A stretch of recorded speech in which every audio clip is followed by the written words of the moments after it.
Hello everyone, this is the next video from the chapter Atoms and Molecules, and we will learn what is an atom, atomic number and atomic mass. Next topic जो हम start करने जा रहे हैं that is what is an atom. Atom actually है क्या? Atom ऐसा smallest component है किसी भी एलिमेंट का जिसका एक केमिकल न्यूक्लियस प्रेजेंट है और उस न्यूक्लियस में न्यूट्रॉन्स प्रेजेंट हैं, प्रोटॉन्स प्रेजेंट हैं और इलेक्ट्रॉन्स प्रेजेंट हैं. और इलेक्ट्रॉन्स का नंबर एक भी हो सकता है और उससे ज़्यादा भी हो सकता है. और इलेक्ट्रॉन्स जो हैं वो न्यूक्लियस से इलेक्ट्रिकल अट्रैक्शन के थ्रू बाउंड रहते हैं, क्योंकि electrons are negatively charged particles और न्यूक्लियस जो है वो कंसिस्ट करता है पॉजिटिव चार्ज. तो पॉजिटिव और नेगेटिव के बीच एक फोर्सेस ऑफ अट्रैक्शन रहते हैं, जिस वजह से वो जो इलेक्ट्रॉन्स हैं that are bound to the nucleus. Atom एक ऐसा इंडिविजिबल पार्टिकल है, सबसे छोटा पार्टिकल है जो इंडिपेंडेंट एग्जिस्टेंस शो करता है. ये हम पहले ही पढ़ चुके हैं. तो ये है हमारे पास एटम. न्यूक्लियस है, प्रोटॉन्स हैं और इलेक्ट्रॉन्स न्यूट्रॉन्स प्रेजेंट हैं इसके पास. Now we will discuss how big are atoms. Atoms का साइज क्या है, कितने बड़े हैं. ये तो हम पढ़ चुके हैं कि जो एटम्स हैं वो स्मॉलेस्ट पार्टिकल हैं, इंडिपेंडेंट एग्जिस्टेंस शो करते हैं, बहुत छोटा साइज है इनका. लेकिन कितना छोटा, ये इतना स्मॉल है कि हम सिंगल एटम को तो देख भी नहीं सकते. तो हमने जो इसका साइज निकाला है वो कैसे निकाला है कि हमने दो एटम्स को लिया और उनका जो रेडियस है, दोनों का रेडियस, सपोज यहाँ जो तुम्हें दिखाई दे रहा है एक एटम ए है और एक एटम बी है, और इन दोनों का जो रेडियस है, ए का रेडियस प्लस बी का रेडियस, उसका हम हाफ कर देते हैं. इससे हमें एक एटम का रेडियस का पता चल जाएगा और वो हमें ऑब्टेन हुआ है नैनोमीटर्स में. नैनोमीटर का मतलब है कि 1/10⁻⁹ मीटर, यानी कि 1 मीटर का 10⁻⁹वां हिस्सा जो है that is called as 1 nanometre. Nanometre एक बहुत ही छोटी यूनिट है, क्योंकि ये 1 मीटर का भी 10⁹ हिस्सा है. तो हम सोच सकते हैं कि जो एटम्स हैं वो कितने छोटे साइज के होंगे. अब हम जो डिस्कस करने जा रहे हैं वो हम रिलेटिव साइज डिस्कस करेंगे डिफरेंट टाइप ऑफ एटम्स के. हमारे आसपास इन्वायरमेंट में जो एटम प्रेजेंट हैं वो अलग अलग साइज के हैं. फॉर एग्जाम्पल, हाइड्रोजन का कोई एटम है, उसका रेडियस है 10⁻⁻10, यानी कि 1 मीटर का 10⁻10वां हिस्सा. इतना छोटा साइज है हाइड्रोजन एटम का. अगर वाटर मॉलिक्यूल की बात करें तो 10⁻⁹मीटर, ठीक है, यानी कि 1 नैनोमीटर हम इसको कह सकते हैं. हीमोग्लोबिन, जो हमारे ब्लड में मॉलिक्यूल मिलता है हीमोग्लोबिन, जिसकी वजह से हमारे ब्लड का कलर रेड होता है, उसका साइज है 10⁻⁸मीटर. सैंड का एक पार्टिकल, रेत का एक कण जो है, उसका साइज है 10⁻⁴ मीटर्स, ठीक है. और एक आंट, एक चींटी जो है वो 10⁻⁻² मीटर्स की होती है. लेकिन एक वाटरमेलन का साइज है 10⁻⁻1. तो हम देख सकते हैं कि रिलेटिव साइज, रेडियस, यानी कि डिफरेंट एटम्स की डिफरेंट होती है, यानी कि एटम डिफरेंट साइज के हो सकते हैं. ये जो आपकी टेबल है ये एनसीईआरटी से ली गई है, यानी कि एनसीईआरटी में आपकी ये टेबल गिवन है, आप वहाँ से इसको नोट करेंगे. अब हम आते हैं सिंबल्स पे.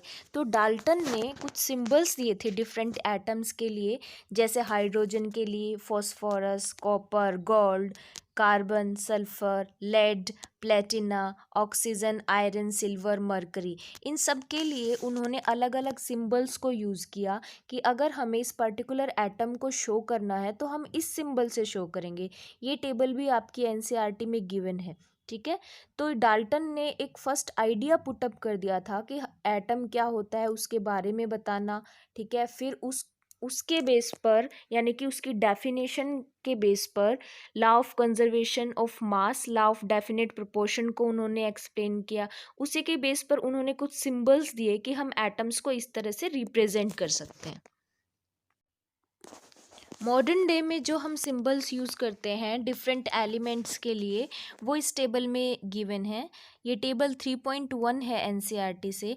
इसमें आप देख सकते हैं कि जो आजकल मॉडर्न डे में हम सिंबल्स को रिप्रेजेंट करने के लिए जो अल्फ़ाबेटिकल नेमिंग करते हैं उनकी, वो कैसे की जाती है, और डिफरेंट एलिमेंट्स के लिए उनका फर्स्ट लेटर लिया जाता है और फर्स्ट अल्फ़ाबेटिकल लेटर हमेशा कैपिटल रखा जाएगा, और उसके अलावा जो सेकंड अल्फ़ाबेट लिया जाएगा वो स्टार्टिंग से भी लिया जा सकता है, एंड से भी लिया जा सकता है, या मिड से भी लिया जा सकता है, और उसका जो फॉन्ट है वो स्मॉल रखा जाता है। ठीक है, इस तरह से हम किसी पर्टिकुलर एलिमेंट के लिए सिंबल देते हैं मॉडर्न डे में।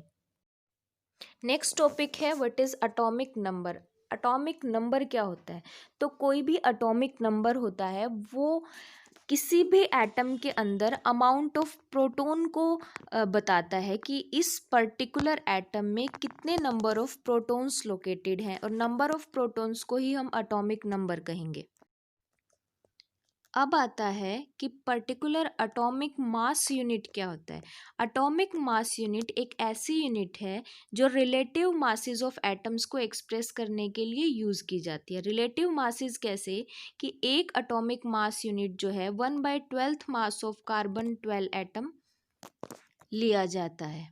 ठीक है, तो एक कार्बन 12 एटम का रिलेटिव मास कितना हुआ? 12U। यू क्या है? एटॉमिक मास को दिखाने के लिए यूनिट है जिसको हम एटॉमिक मास यूनिट कहते हैं।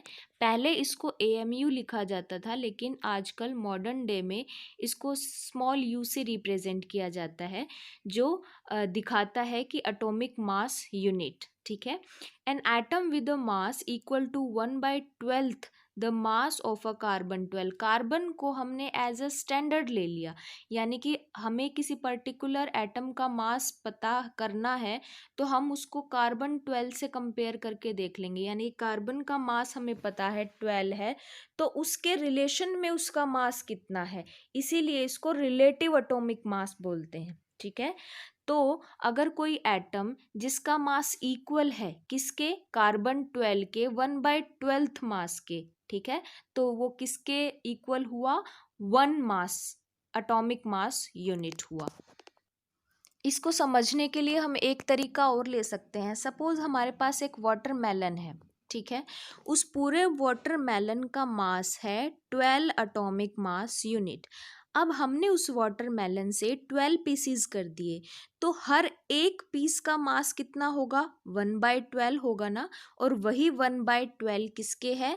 उस एटम के। सपोज करो वो वाटरमेलन का एक पीस कोई दूसरी तरह का एटम हो गया, तो उसका मास कितना हुआ? 1 एटॉमिक मास यूनिट। और हम उसको कंपेयर किससे कर रहे हैं? पूरे वाटरमेलन से, यानी कि कार्बन 12 से। तो उसका रिलेटिव एटॉमिक मास कहेंगे हम कि 1 एटॉमिक मास यूनिट हुआ जब हमने कार्बन 12 यानी कि पूरे वाटरमेलन को का एटॉमिक मास 12 माना, तो उसमें से ऑब्टेन्ड 1 पीस का मास कितना हुआ? ऑब्वियसली 1/12 हुआ ना, और उसी को हमने 1 एटॉमिक मास यूनिट माना है। और एक एटम जिसका मास इक्वल है to the twice the mass of carbon 12, उसका रिलेटिव एटॉमिक मास कितना हो जाएगा? 24 एटॉमिक मास यूनिट हो जाएगा। ठीक है, तो हम जो एटॉमिक मास है वो किसके रिलेशन में लेते हैं? कार्बन 12 के रिलेशन में लेते हैं। उसी से आधा या उसका 1/10 या 1/2 या 1/4 लेंगे, या उसी का दुगना 4 गुना, इस तरह से। हम एक एग्जाम्पल से इसको समझते हैं। फॉर एग्जाम्पल कार्बन एटम है और उसका एटॉमिक नंबर क्या होता है? 6 होता है, यानी कि इसमें नंबर ऑफ प्रोटॉन्स क्या हैं? 6 हैं।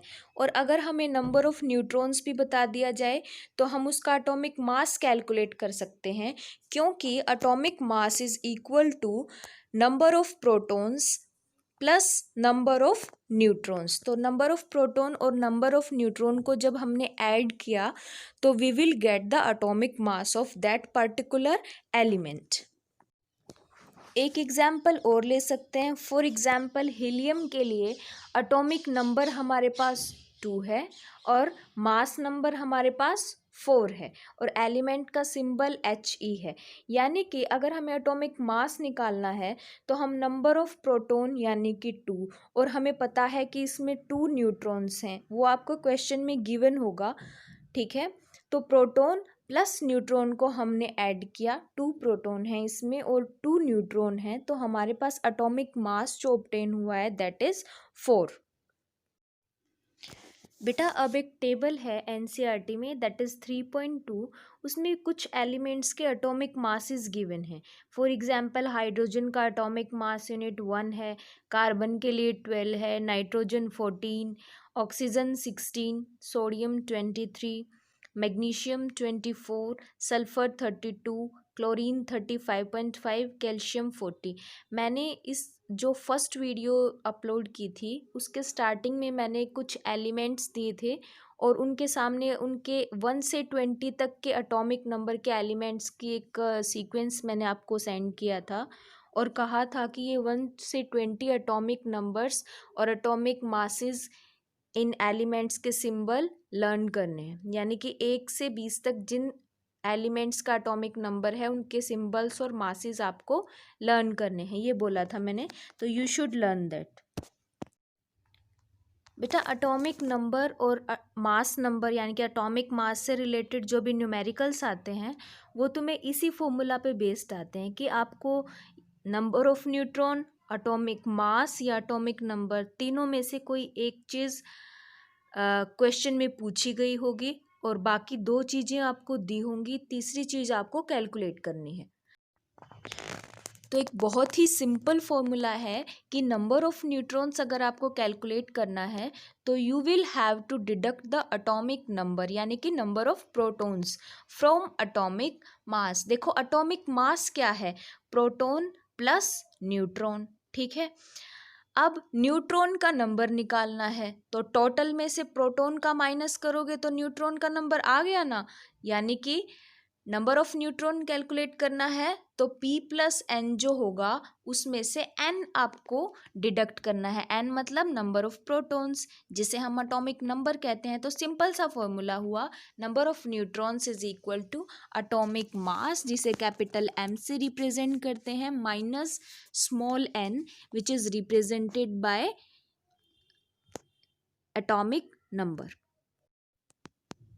और अब मैं तुम्हें होमवर्क के लिए कुछ एटॉमिक मासेस कैलकुलेट करने के लिए दे रही हूँ। इनमें नंबर ऑफ न्यूट्रॉन भी निकालना पूछा जा सकता है या एटॉमिक नंबर पूछा जा सकता है या atomic mass. This is the table from NCERT and you will have to fill the table, ठीक है। इस टेबल को आप फिलअप करेंगे। इसमें proton, neutron, electron, mass number, atomic number और नेम एटॉमिक स्पीशीज़ का। एटॉमिक स्पीशीज़ का मतलब है एलिमेंट, एटम, ठीक है। वो उनमें से कुछ भी पूछा जा सकता है, वो आपको बताना है। आप इस टेबल को फिल करके रखेंगे और I will check your homework tomorrow.